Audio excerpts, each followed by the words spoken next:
Donc, pour gagner du temps, je passe la parole tout de suite à Juliette Bloch, qui va nous présenter l'épidémiologie du syndrome d'alcoolisation fœtale. Elle travaille à l'INVS et elle est donc en direct sur ce problème à l'échelon de la France, et elle va nous rapporter aussi des données épidémiologiques internationales. Juliette Bloch, à vous. Merci. Donc, je dois vous parler de l'épidémiologie du syndrome d'alcoolisation fœtale.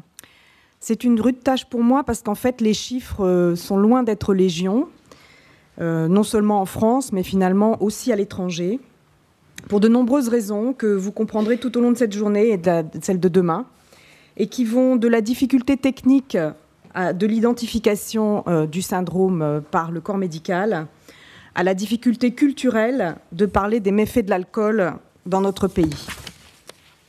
Finalement, c'est grâce à la famille Titran, père et fils, que je suis ici pour vous parler du SAF, car avant 2004, cette question n'était pas au programme de travail de l'Institut de veille sanitaire, non pas par méconnaissance de l'importance du sujet, puisque je suis pédiatre et j'ai donc connu moi-même un certain nombre d'enfants atteints de cette pathologie, mais en raison des difficultés que je vais vous présenter.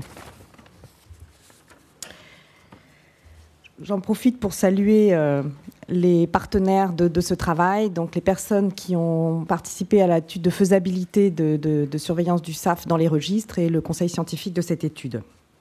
Comme il est prévu dans cette matinée de nombreuses présentations sur ce qu'est exactement le syndrome d'alcoolisation fœtale, je ne vais pas m'appesantir sur sa définition ni ses caractéristiques pour me concentrer sur les données épidémiologiques disponibles et les difficultés rencontrées pour les rassembler. Je dirais juste que c'est un syndrome qui est composé de signes cliniques et paracliniques peu ou non spécifiques, ce qui fait qu'il est grandement sous-diagnostiqué. Sa forme majeure, c'est le syndrome d'alcoolisation fœtale sévère. Et finalement, on a très peu de chiffres nationaux, quelques rares chiffres locaux qui proviennent des régions du Nord. Et puis j'ai oublié La Réunion, ça doit être, c'est une grave erreur de ma part. Mais tous ces chiffres sont difficilement extrapolables à la France entière et en plus, ils sont souvent très anciens.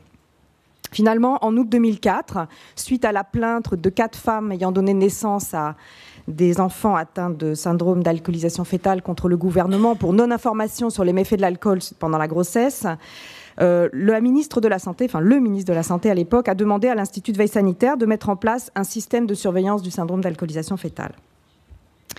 Alors, quand ce genre de saisine arrive à l'Institut de veille sanitaire, on se demande comment obtenir des chiffres. Et très naturellement, on essaye de se tourner vers ce qui existe déjà, les systèmes de remontée d'informations qui sont nationaux. Et donc en France, il existe les enquêtes périnatales qui sont menées par l'INSERM, qui sont nationales, et qui, au cours d'une semaine, dans tous les départements français, enquêtent auprès de toutes les naissances, ce qui représente environ 15 000 naissances. Le recueil est minimal, en plus effectué par des enquêteurs, mais elles sont répétées régulièrement.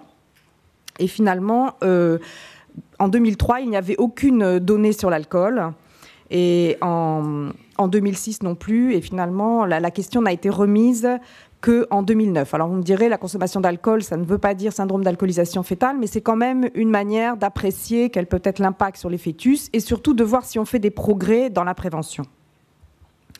Un autre système de surveillance qui existe, c'est le certificat de santé du 8e jour. Il est vraiment rempli sur l'ensemble du territoire, contrairement au certificat du 9e et 24e mois. Et donc, il y a tout un tas d'items sur le suivi de la grossesse, l'accouchement, l'état de santé, son transfert et les malformations constatées. Il a des visées épidémiologiques et puis aussi, bien sûr, au niveau local, de signalement au secteur sanitaire et social d'enfants à risque. Un item a été ajouté avec difficulté dans la nouvelle version sur la consommation d'alcool, qui n'y était pas avant. Par contre, il y a eu un refus que la mention de syndrome d'alcoolisation y figure, parce que finalement, le feuillet bleu qui contient ces données médicales est parfois entre les mains des femmes, et donc il a paru difficile qu'il y ait une découverte de ce diagnostic, alors même que la femme n'a pas été informée. Et donc, il n'y a pas d'item concernant ce syndrome d'alcoolisation fœtale sur les certificats de santé. Un autre système de surveillance qui existe sur le territoire, ce sont les registres. Les registres de malformations congénitales qui vont bientôt couvrir près de 20% de la population française. Mais en fait, le SAF n'y est pas enregistré, sauf s'il y a des malformations congénitales.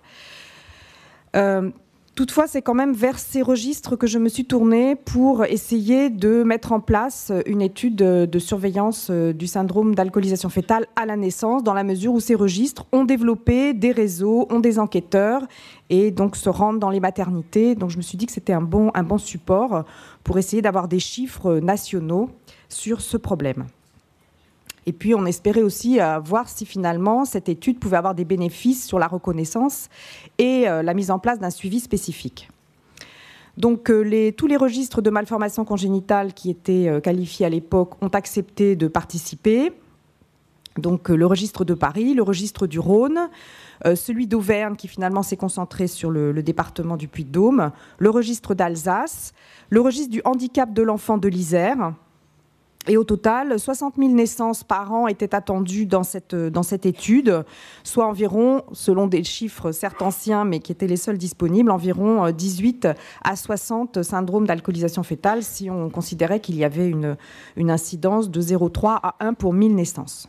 Donc cette étude a été coordonnée par l'Institut de veille sanitaire et financée par l'Institut de veille sanitaire. Donc le protocole était le suivant. À la naissance, pendant le séjour à la maternité, tous les enfants qui présentaient une hypotrophie, c'est-à-dire un poids ou une taille inférieure au 10e percentile, qui présentaient les signes de la dysmorphie faciale que vous verrez abondamment détaillés dans les présentations suivantes, et étaient inclus dans l'étude, et bien entendu, si la maman acceptait d'y participer. Il n'y a pas eu de possibilité de prendre des photos des enfants, le conseil scientifique de l'étude ayant refusé pour des raisons éthiques, cette possibilité. Ensuite, la recherche de la consommation d'alcool était menée par l'équipe obstétricale pédiatrique d'une part, ou plus exactement, on recherchait si cette notion était connue du médecin, des services sociaux, parfois avouée par la mère elle-même. Et puis, il y avait un questionnaire alimentaire qui était mené par un enquêteur et qui portait sur l'ensemble de l'alimentation. En effet, cette enquête n'a pas été présentée aux femmes comme une enquête sur le syndrome d'alcoolisation fœtale, bien évidemment, mais comme une enquête sur l'alimentation des femmes ayant donné naissance à des enfants hypotrophes. Cela d'abord parce qu'effectivement, le diagnostic lui-même n'avait peut-être pas été annoncé à la mère. On ne voulait pas qu'évidemment ce soit l'occasion de l'annoncer, mais en fait, et on a bien fait, un grand nombre des enfants inclus se sont avérés ne pas être des enfants atteints de syndrome d'alcoolisation fœtale, et je pense que le traumatisme aurait aussi été très grand de voir qu'il y avait une suspicion de cela. Ensuite, il y avait une demande de suivi à 6-9 mois auprès des médecins qui suivaient les enfants pour essayer de confirmer ou d'infirmer ce diagnostic. Et puis, nous avons essayé aussi de rechercher des cas qui éventuellement auraient été manqués à la naissance, mais qui auraient pu être signalés auprès des services de PMI et des services sociaux. Donc, on a été bien loin du nombre de cas attendus, puisqu'en fait, seuls 12 cas de syndrome d'alcoolisation fœtale, certains ont été identifiés au cours de cette enquête. Sur 34 enfants inclus, vous voyez, donc il y avait de nombreux faux positifs. Et en fait, ils se sont concentrés en Alsace et dans le Rhône. Je vous passe en fait les détails de ces enfants qui finalement sur 12 restent assez anecdotiques et ne peuvent être extrapolés. Juste pour vous dire que ce sont toutes des mères d'origine française. C'est vraiment un problème là, en l'occurrence, très français. Que la consommation d'alcool était détectée par le questionnaire dans seulement moins de la moitié des cas. Et on découvrait en fait souvent une consommation avant la grossesse, qui était facilement, je dirais, avouée par la maman. Et on a été frappé par le fait que souvent ces grossesses étaient tardives. Et le diagnostic de ces grossesses était tardif, plutôt vers 3 mois. Et que donc la maman avait pu avoir sa consommation habituelle d'alcool sans savoir qu'elle était enceinte, et en particulier avoir des ivresses pendant les week-ends, par exemple, le binge drinking. Voilà, 3 de ces enfants étaient placés, et puis très souvent la consommation de tabac allait de pair, et parfois de cannabis. Un enfant a été perdu de vue, c'était un enfant du voyage. Bon, c'est la description de ces enfants, mais bien évidemment sur un échantillon aussi petit, ça n'a pas grande signification.